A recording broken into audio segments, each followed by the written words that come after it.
Hey friends, it's your pal Mike Shea from Sly Flourish, here with another episode of Sly Flourish's Lazy GM Prep. In this weekly show, I go through steps from Return of the Lazy Dungeon Master while preparing for my Sunday role-playing game. In this case, I am running the game Shadowdark by Kelsey Dion, the 4-time Gold Annie Award-winning RPG Shadowdark.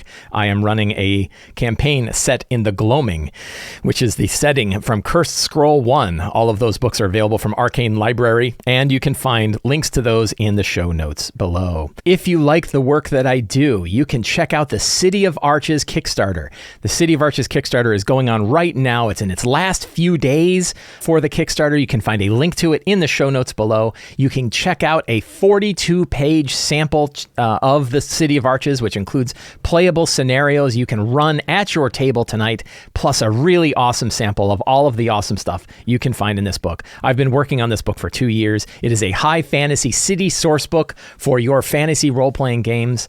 Very agnostic system. It can be used with all the various flavors of 5th edition, plus systems like Shadowdark and others. It is intended to really do a lot of the heavy lifting for you to give you a really fun setting that you can use for. Please check it out. Again, there is a link in the show notes. If you've already backed it, please tell your friends. Please share it on your favorite social media sites. Let people know that they can get the free sample. Let them go and take a look at it. Take a look at the art. Take a look at the design. Take a look at the incredible cartography we have going on in here. It is a really awesome book. I'm super proud of it. I'm super excited to bring it to you. Please check it out. I missed 2 games over these past 2 weeks. It was summer. People were busy. People had things going on. Kids going to school, all kinds of things happening. So it meant that we did not have enough players. I think we were down. So I was willing to run with 3, and we have 6. I don't have any on-call players for my Sunday game. We have 6 regular players. But I'm willing to run with as few as 3, which meant it takes 4 cancellations before we don't have a game. And for 2 weeks in a row, I had 4 cancellations. So that was kind of a bummer. But I'm excited to get back into the game now. I just have to remember what happened. But I kind of do remember what happened. So in our last session of Shadowdark, the characters had made their way on the Great Lift from the hidden shrine of the Lost, one of the gods of the Lost, whose name I already forgot because the name was forgotten. So it's probably important that I forget it too. So they were in this lower temple. They actually met the god who they had willed into existence by using her name, talked to her. She mentioned the fact that her sister had killed her. And it was actually 2 twin temples that were connected by a great big lift.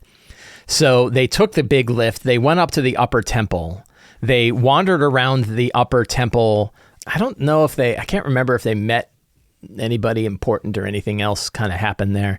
But then they made their way outside of the temple, which they knew was the lair of a great big dragon. It was a named dragon. And this was over in area 1403 in our hex map, which is the Mud Pit. And it was the swamp dragon Ixodane slithers in the dark morass. And I thought, in one of those shows of like, hey, the world has changed while you've been off doing your stuff down in the caverns below. I said that Ixodane was actually killed. Ixodane fought with Varosbane, the Mugdalblub ooze dragon. This is a dragon that the characters had actually cursed with Mugdalblub's curse because one of the characters, Vane, had been cursed by Mugdalblub and was slowly turning into Mugdalblub stuff. His bones were getting bendy. His skin was getting kind of translucent. He was in a bad state. And the characters were all, this is a long time ago, very early in the campaign. And the characters were all very eager to kind of get a cure for him, plus the cure for other people. But then he backtalked a dragon who gave him mouth-to-mouth with chlorine gas and completely liquidated his insides with chlorine gas, and then came back and had a big sore on his lip. And they went, hey, what's that? He goes, oh, man, what's that from? And they go, oh, you should have known that before you gave him mouth-to-mouth with the chlorine gas because he was cursed with Mugdalblub stuff. And he's like, oh, man. And then they said, like, we were on our way to get a cure. He's like, how can I help? And like, can we fly us there? He's like, sure. And so they had like the never ending story. This is long ago, right? This is many months ago. So they had the never ending, hey, we're riding on a big dragon. And the dragon's like, I got to get you guys to that cure. So they went down and then they got involved in a bunch of stuff about getting the cure. They found the cure, which is a sentient ooze named CRISPR. And if you send somebody through CRISPR, when they come out the other side, they are cured of Mugdal stuff. And then they came outside and they saw all of the dragon scales had been shed and the dragon was gone. And there was big piles of like oozy stuff. And they're like, uh-oh, we don't think we made it in time. I rolled a die. This is in the, hey, roll a die and see how things are going. My dice list, here's your trick for the day. You ready for your trick today? I think I've talked about this before, but I'm going to talk about it again, which is the tableless oracle die. The tableless oracle die, I like this because it's kind of a nice, fun, lazy trick. Take a die and roll it. And depending on how high it is, the more extreme the result. The lower it is, the less extreme the result. And you can use it for all kinds of things. So you can use it for attitudes for people. You can use it for distance, obviously, like the lower you roll, the closer they are. The further you roll, the further away they are. Attitude, I think I already mentioned. Extreme of weather conditions, like how extreme are the weather conditions, you can roll a die. So you can use it for all different kinds, like how hard an encounter is going to be. Like, roll a die, and if it rolls low, it's a pretty easy encounter. If it's high, it's a harder encounter. And in this case, it was like, well, how far has Mugdalblub's curse spread on Varro's Bane? He's called Varro's Bane now because he killed Varro with the mouth-to-mouth of the chlorine gas. And I rolled a die, and it was like an 18 out of 20. And I'm like, wow, it progressed super quick in this dragon. So when they came out, the dragon had already been turned into Mugdal stuff and flew away. They later ran into him flying over an area where there was a big battle going on between the forces of, what is it called? The other people that are taking over the world, whose name I forget. The marrow folk, right? So there's marrow folk and Mugdalblub folk. The marrow folk are all kind of weird and spiny, and the Mugdalblub folk are all kind of oozy. And they were dealing with a bunch of marrow folk, but then the Varro's Bane flew over and breathed on them this like weird ooze breath that liquidated them. And they were like, wow, that was great. They actually baited him to go do so, which worked. Then they went and they did all their other stuff. Then they came out and they came to the mud pit, and Ixodane was dead already because it had been in a battle with Varro's Bane. And then when they came up expecting to face Ixodane, they instead faced Varro's Bane, and they defeated him. And they defeated him with a bunch of trickery. They managed to like pin him down inside of a big gas cloud of, I think it was like a poison gas cloud, and it like ate him away. And they're very worried, like, is this even going to work? And it did. And he managed to get a few swipes on them. And I did some very non-OSR style, you know what? I'm going to give him an extra action or two because he's gotten totally pinned down. He can't do anything. So I'm going to let him breathe sooner than he normally can. And I think he did like a claw and a breath. I think they used like a series of things like web, and they managed to pin him down in a poison cloud and then stay the hell away from him. And it worked. He did get the breath weapon on a couple people, but he didn't knock anybody down. I think it was both cool that they use really cool techniques to do so, but also you're like, did that really feel like a dragon fight or not? But they were happy with it, so I'm happy with it. And again, the OSR way is like, if you come up with some trickery to defeat a boss, that's how you defeated the boss, right? Because if you're facing these things head on, they're going to kill you. Like, that's one thing about like a Shadowdark dragon. I think I was just pulling up a regular dragon stat block and reskinning it with the ooze stuff. But I think the reality is, like, it doesn't matter what level you are. Like, these dragons are going to kill you, right? If you don't have trickery, they're going to kill you. Let's see, where's our dragons? So I don't remember which one of these I used, which one of the dragon stat blocks I used. But like, a fire dragon, 80 hit points, 4 attacks, plus 11, 2d12. So he's doing an average of 11 damage per hit, 11 to hit, and can breathe fire, and it's 6d10 damage for fire. Right. So, these guys are really hard. And like, if you don't, level 17, right? That's, 7 levels higher than the maximum level of characters. And recall, they only ever get one attack. The players do not scale. Characters don't scale the same way. They only really ever get one attack. So they need their trickery if they're ever going to defeat some of these big guys. So the fact that they did worked fine. So we ended with them on or nearby the cleft where they had defeated they had 2 dead dragons. I think they got some loot from it. Or they got some experience, certainly, for defeating Varro's Bane. And now they're kind of on the next path. And so the journey right now, the storyline of the adventure from here on out is pretty narrow. We're getting to the pointy end of the yam-shaped adventure. I'm going to create a new session here. I'm using Notion to do my campaign planning. If you want to learn more about Notion, you can find a link in the show notes. And, wow, these characters are way off. I'll tell you that. Morrigan's been dead for a while now. I think Irina is dead too. Uralt is still around. Bram Apples is dead. So 3 of those 6 characters are dead. We've lost a lot of characters, by the way. I'm going to jump into scenes, because scenes is like, okay, what's the outline of the rest of the campaign? And so facing the first wave of the Riders of Mugdalblub, I think we have a link here. Are they the Knights? Yeah, the Knights of Mugdalblub. We'll change that to the Knights of Mugdalblub. Then journey to Haldron's Tower, recover the Well of Worlds. I guess we're going to have traversed Haldron's Tower. Recover the Well of Worlds, journey to Bittermold Keep, face Mugdalblub, use the 3 artifacts, save the Gloaming. They're probably...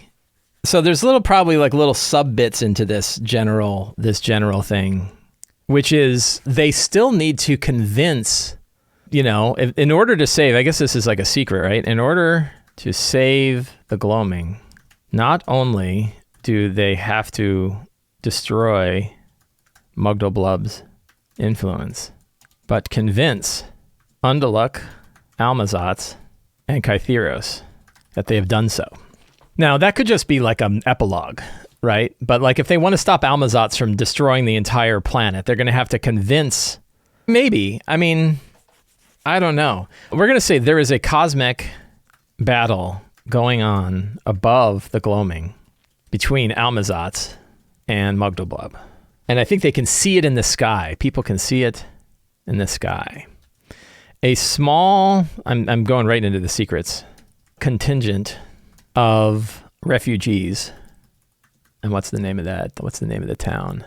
Wardenwood have survived and brought and now protect CRISPR, the anti-Mugdalblub cure. What else is going on up above? So I've got the general scenes. Oh, let's see. Undaluk. Elizabeth asks if this is a big battle going on in the sky. It is a big battle going on in the sky. My idea, I think I already described it last session, that when they came out of the cave and they looked up, they saw that the teeth of Mugdalblub are now 45 degrees up in the sky. So it's like mountains have surrounded everything, and you can see them in the sky. Every direction you look, you see teeth that are closing in, and they're about halfway up. Right, so 50% of the sky is overtaken with these giant teeth, but the other 50% is this swirling violet scape of weird slimy tentacles and big eyes that are peering down, and the tentacles are wrapping around some of the teeth and pushing it. So there's a celestial battle between, imagine an enormous sky-shaped gibbering mouther. The sky's filled with a giant gibbering mouther, which is a little advanced for a creature that wants to... Mugdalblub doesn't evolve, right? It devolves down to ooze, but so gibbering mouther would actually be a pretty complicated creature for Mugdalblub, but maybe Mugdalblub's experimenting with some half states. I think that could be fun. Mugdalblub is experimenting with half state creatures born of the void and of mortality. And I think, for example, beholders. I kind of want to run a beholder in my game. I think we're gonna have a beholder somewhere in the future. I want to see what that does. What else do we have? What other information could they learn about while they're wandering the countryside of the Gloaming? What's happened to the knights? So the knights, let's see, what were they called? The Knights of Saint what? It wasn't Saint Taragnus. Saint Yidris. The Knights of Saint Yidris have given up all pretense that they're not in league with demons and now march alongside demons in the countryside. Saint Yidris themselves walks among them. There is a mad scramble for remaining artifacts to gain access, to gain passage to the realm of the fairy. And what's her name? Titania, the fairy queen, isn't accepting everyone anymore. Isn't accepting that many people anymore. Those who remain have become violent and dangerous. 1, 2, 3, 4, 5, 6, 7, 8, 9, 10. As is always, the last 3 secrets are the hard ones, but usually come up with the most interesting stuff. Is there any other... So we know that the Lake Fenimir, what's it called? Fenimir, is completely drained. Now filled with a growing, sentient ooze, conglomerate, I can't spell, and twisted horrors come out of it. So it's like an abyssal, terrible, like abyssal, like when we talk about how demons kind of rise out of the abyssal ooze, a primordial ooze, that's what's happened in the lake. Anything else that we have? Let's see. A hag was killed twice, so she's certainly gone. Anything going on with any of the other major factions? We already know that the other village is completely destroyed. Do we want Morrigan and Gwendolyn to be walking along? I don't know. We'll probably keep them in our back pocket. They were both killed, but they could still be around. Any other places that they've been? I think the goblins of Aklaklik have left the land and were granted passage to the realm of the fairies. All right, one last secret. Anything else? What else could they find? Any old things? Let's take a look at the map and see like kind of where they're going. So they're in this area. They're heading here. So they're 1205 is Boot Hill. That's where people were burned. The Priory is at 1406, completely overtaken by demons. 1003. What is 1003? Cave. Oh, the werewolf named Victoria resides in the cave. It stinks of wet fur, rancid meat. So this could be a fun one. Victoria, the werewolf lord, resides in Bone Cave along with her pack. She's been enjoying eating. She's been enjoying no longer being hunted and eating the fairy folk who wander around. Seeking. Cool. So we got a good pile of secrets and clues here for today's game. Now, one thing I want to do, so we have our monsters section. What I'm actually going to do is build a little bit of a random encounter table here that's sort of based now on the some of the secrets and based on what's changed in the Gloaming. I definitely want to put a beholder on there because I want them to like wander around and face a beholder. That sounds fun. Knights plus demons of St. Yidris.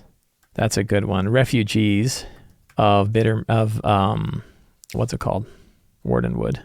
Mugdle folk, and they could be either passive or aggressive. Knights of Mugdleblub, very dangerous. We have werewolves, frantic fairy folk, marrow wolves, and knights. That feels pretty good. Let's see. Let's just go through our secrets and see if there's any other. And then this is one as well where we can kind of roll a die to see like how powerful the group is. So it might be a smaller group. It might be a larger group. We'll just roll a die and it'll kind of lead us in that direction or not.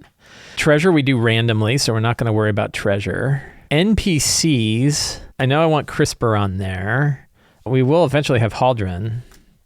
But there was some NPCs from way back that I'd like to take a look at. See if I have them here in my NPC list. Matilda Bauer is somebody they knew. That's the Wardenwood Elder. We're going to have her still around. Any other important NPCs? Danelle Corrent would be fun to bring back. He's the guy they first met, the Wayward Bandit of the Tower. I think that's good. So that's fine for NPCs. Fantastic locations. So we could roll some up between, so because they're doing a fair bit of travel here, and if we look at it, it'd be kind of fun to have like, I don't know, a handful of fantastic locations they might run into while they're traveling. This is actually not far. Like they should be, like I want them to be able to get to Haldren's Tower today. So I'd like to maybe have a couple of encounters along the way. A couple of monuments that they could find. And we'll say like the traveling is a little harder, staying out of the way of stuff is a little harder, but I think it would be fun to have some other monuments. Let's take a look at the book and see what kind of materials it's got available for us to build kind of fun monuments. So we have site types, cataclysms. Here we go. Points of interest. Let me get my dice. Oh, I have a big die. I'm getting my die. It's a D20. So points of interest. We'll roll a couple. One is 19, a barbarian camp. So we can kind of decide like what happened there. Could be fun. Whoops. Roll another one. 1, a small tower. And what we can do is sort of like, we can roll like the small tower and then roll, maybe, do a couple of rolls like on that monster table and stuff like that. I think we have a faction list though. Let's take a look. I'm pretty sure I wrote a faction list that I could roll on. Random list of factions. 5, the Knights of St. Yidris. So we could have the camp of the Knights of St. Yidris. And then the tower could be Aklaklik. Aklaklik's too far away. 5. I already rerolled Knights of St. Yidris, so I'm going to do that again. 20, the Lost. We just did the Lost. I don't want to do that again. 13, St. Taragnus. We just did St. Taragnus as well. Let's do somebody else, man. The Green Knights. So Tower of the Green, small Tower of the Green Knights. Let's roll a couple more. We'll do like 4 sites just so I have some handy. 10 is a town. Small village. We'll have a small village because it would have been on the map otherwise. A small village of 14 of Gidi.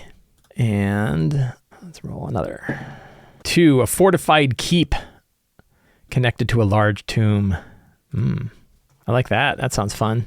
Dungeons. I love dungeons. Who's that connected to? 9, Almazats. Perhaps it came from another world. So I've got that. I don't have a strong start. I'm doing like everything in reverse order. Isn't that crazy? Snack Daniel says, I played in Shadowdark. Much needed reminder that giving the players more information than you probably think is a really benefit, especially at the outset of the adventure.